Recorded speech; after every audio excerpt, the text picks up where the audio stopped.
Hi, everyone, and welcome to week 7. I am very excited as we are moving into these interview projects. It's one of my favorite projects that my 1010 class does. I just wanted to give you some information for this week. Let me start out by saying I apologize to one of you, and I can't remember who had emailed me or texted me or something and said, hey, when is this due? For some crazy reason in my brain, I thought it was due next week, but it's actually due the next week. So y'all have 2 more weeks before this is officially due. So plenty of time to work on it. And your lessons this week will really help you as you're making final decisions on exactly what you want this to look like and just some hints and tips to make it very engaging for your audience, if you so choose to do that.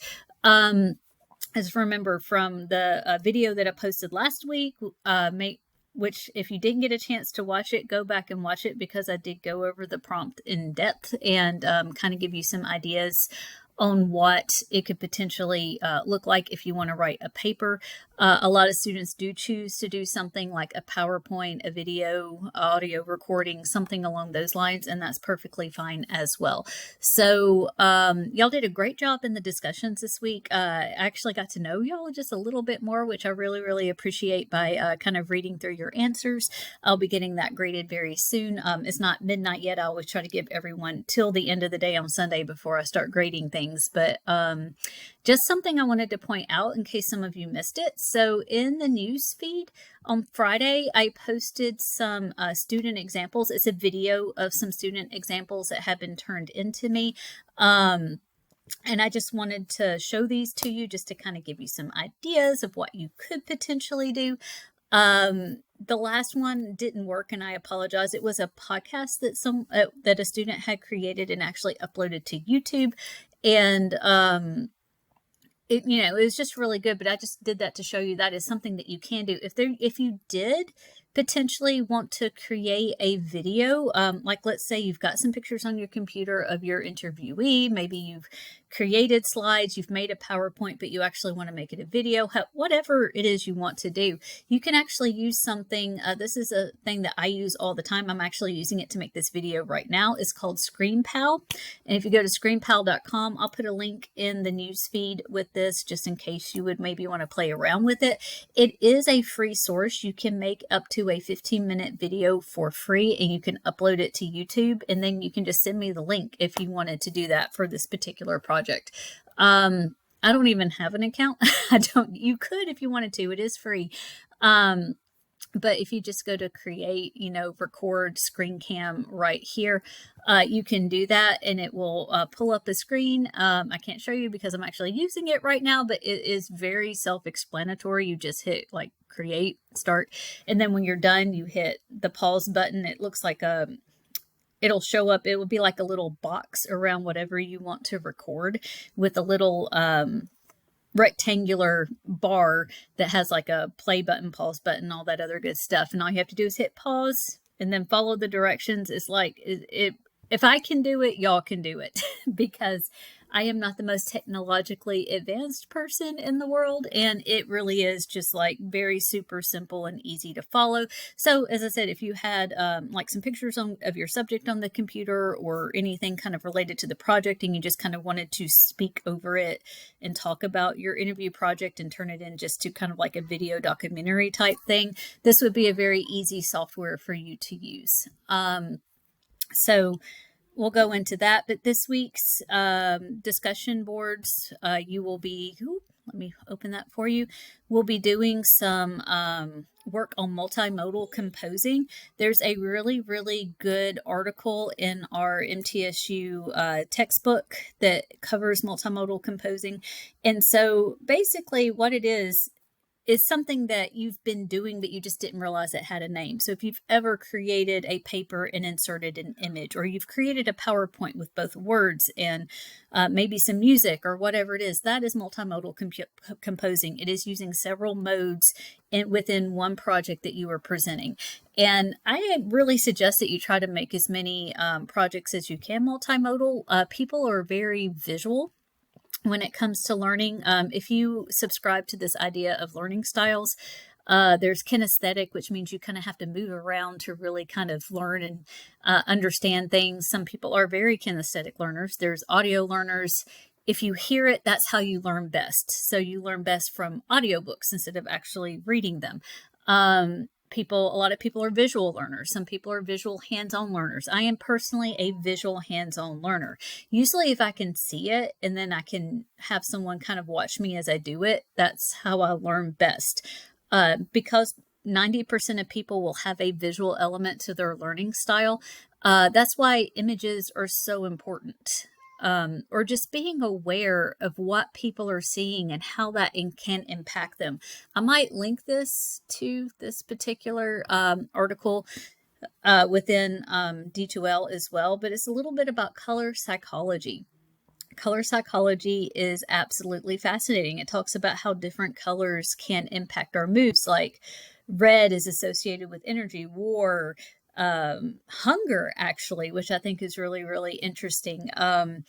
If you think about it, most fast food restaurants have red in their advertisement. Think Pizza Hut, Chick-fil-A, McDonald's, because red is often associated with hunger as well. Green is supposed to be calming. It's supposed to be about nature, but it can also symbolize jealousy. Blue is like the ultimate calming color. It's supposed to represent being idealistic,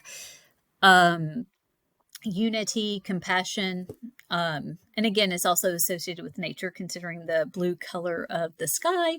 So, it's just really, really interesting to think about how colors impact us. And a lot of it does have to do with culture. Like in our culture, we associate black with mourning, with death, because, I can remember growing up, especially in the South, you either wore black or navy to a funeral. You did not wear any other color because it was considered disrespectful if you did.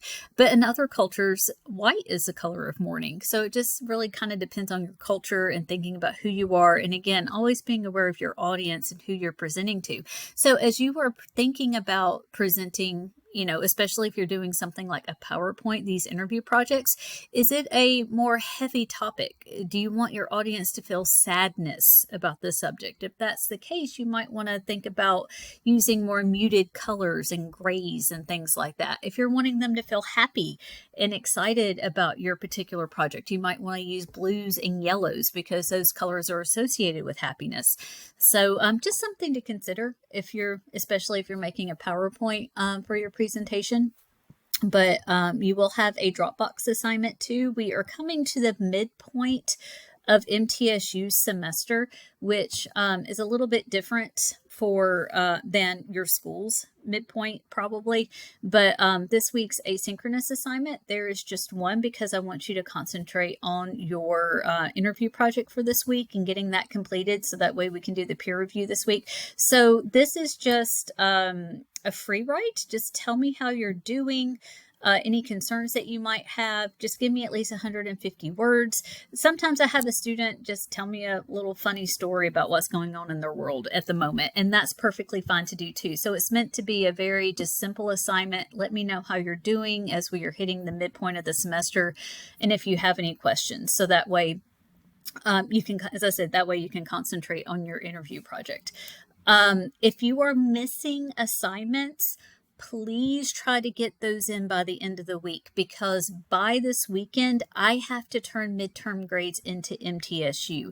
And MTSU will also let your particular schools know if you are falling behind or if you don't quite have a good grade, because you have to remember, guys, in order to keep the dual enrollment grant, you have to keep that, I think it's like 2.0 or 2.5 GPA. And if you don't have that at the end of the semester, you have to pay back the grant. So I really don't want your parents to be hit with like a $2,000 MTSU bill in May. So we do turn in grades. If your grade's not where you want it to be, don't panic, because I've had many students with the C at the midpoint, because we haven't had a lot of high points assignments yet, turn it around and usually want like 90% 95% of my students wind up with a very high B to an A, mostly A's in my class, because I'm very heavy on revision. If you want to work for that A, you're going to earn that A. So if you are missing anything, and what I'm going to try to do this week is go through each of the Dropbox and send you an email through D2L if you are missing anything. So pay attention this week. And if you've got like a little yellow dot around this mail symbol at the top of the page, that means I am missing an assignment from you, and I need you to get it turned in as soon as possible.